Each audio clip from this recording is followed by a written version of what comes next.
Bonjour à tous. Fils d'un cordonnier auvergnat modeste, il a grimpé les échelons sans jamais perdre le sens des réalités. Il a notamment été durant 11 ans à la tête du GIE Carte Bleue. Il a aussi siégé au board de Visa et depuis 4 ans, il est directeur exécutif de Visa Europe France. Bonjour Gérard Desbouis. Bonjour Ninon. Alors la carte bancaire, c'est le moyen de paiement préféré des Européens et plus encore des Français. Est-ce que malgré la crise, vous vous attendez à des nouveaux records de dépenses par carte en France ? Alors, il y aura des records de dépenses. J'aimerais dire que ces records de dépenses sont liés à la croissance de l'économie et l'argent dont disposent les consommateurs. Mais les études démontrent que malheureusement, les Français vont probablement se serrer un petit peu la ceinture en fin d'année. Malgré tout, notre activité carte, elle, va augmenter parce que chaque mois qui passe, nous prenons des parts de marché au chèque, au cash, aux autres moyens de paiement.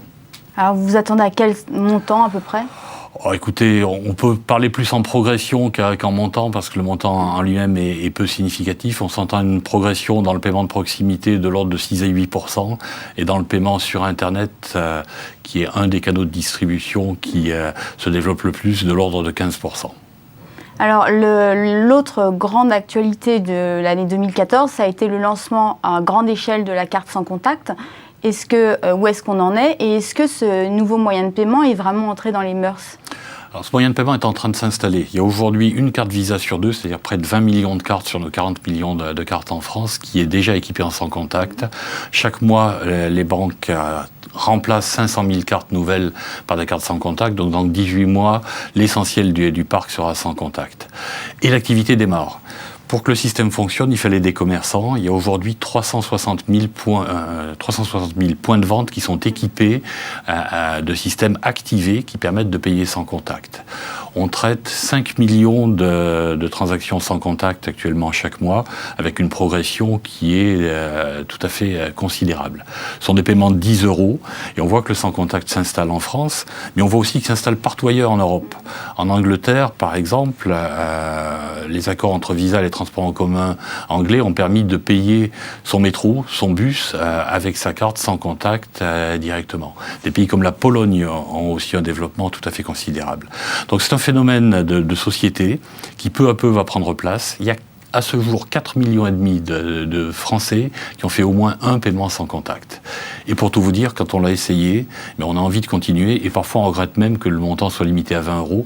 C'est tellement pratique. En une demi-seconde, vous avez payé. Alors c'est pratique, mais est-ce que c'est vraiment sécurisé ? Il y a eu quelques interrogations sur la sécurité de ce paiement. Alors le moyen de paiement est sécurisé, la fraude est totalement marginale, elle est absolument sous contrôle, il y a beaucoup moins de risques avec une carte sans contact que de garder de l'argent liquide dans son porte-monnaie qu'on risque de se faire voler au coin de la rue ou qu'on risque d'égarer ou de perdre.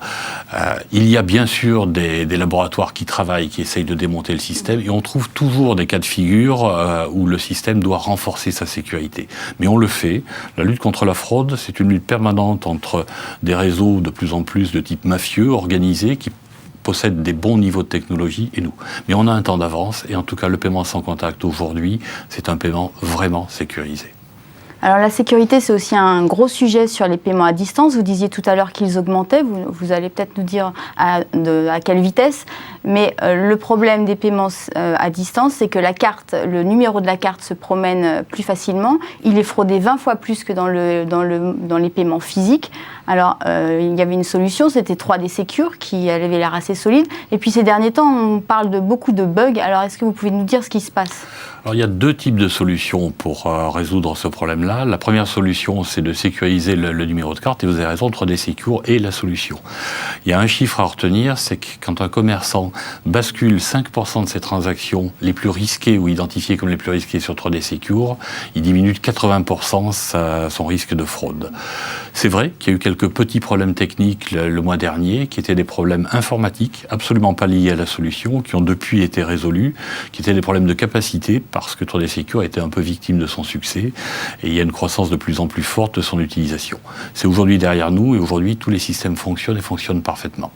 Mais on est dans un système où on continue à véhiculer un numéro de carte. Et véhiculer un numéro de carte, ça veut dire un éventuel stockage à son point ultime, ça peut vouloir dire un certain nombre de problèmes.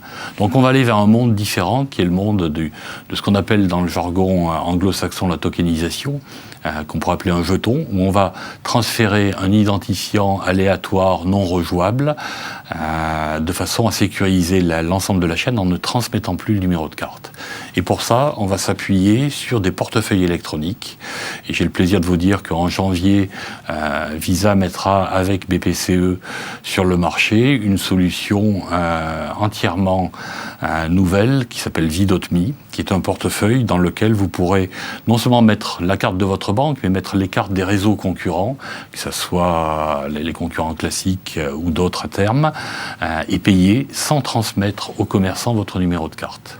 Alors donc là, ce sera tous les clients de BPCE, vous dites tous les autres clients, mais il y a aussi un portefeuille français qui est Paylib, qui rassemble 5 banques et qui en plus a été rejoint par Mastercard pour pouvoir faire les paiements à l'étranger. Est-ce que Vidotme ne va pas être cornerisé finalement? Non, parce que Vidotme aujourd'hui est un portefeuille qui ne permet pas de mettre simplement les cartes de sa banque, mais de mettre les cartes de toutes les banques françaises, de mettre toutes les cartes. De plus, Vidotme est une solution qui est soutenue par la communauté bancaire française.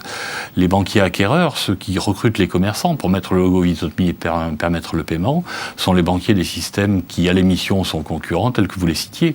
Donc il est normal et sain qu'il y ait une émulation là-dessus. BPCE est la première banque à démarrer, mais d'autres vont démarrer sur Vidotme à l'émission. Mais toutes les banques sont déjà en train de travailler avec nous sur l'acceptation.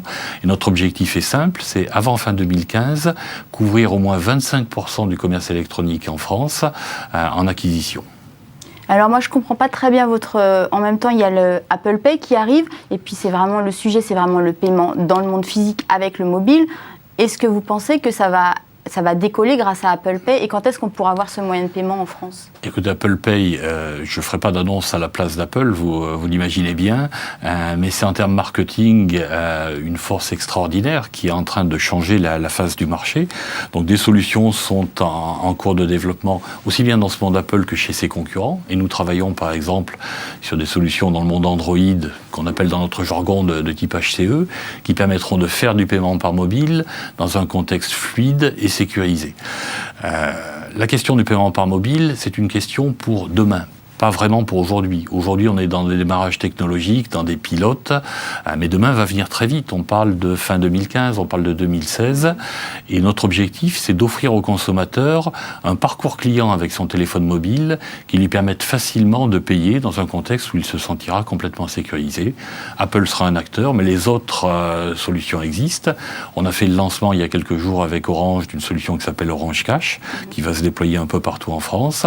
On a des banques qui ont fait d'autres solutions SIM-centriques comme la BNPP ou la Société Générale. Nous, Visa, on est agnostique par rapport à tout ça. Quelle que soit la solution technologique retenue, on va l'accompagner parce qu'on ne sait pas ce que le consommateur préférera utiliser in fine. Le paiement mobile, c'est donc pour 2020 ? Non, le paiement mobile, c'est avant. C'est avant 2020, mais c'est pas début 2015 qu'on va avoir un raz-de-marée dans le paiement du mobile.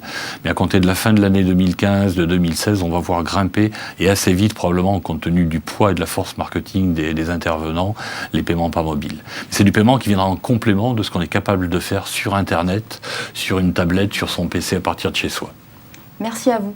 Merci, bonne journée.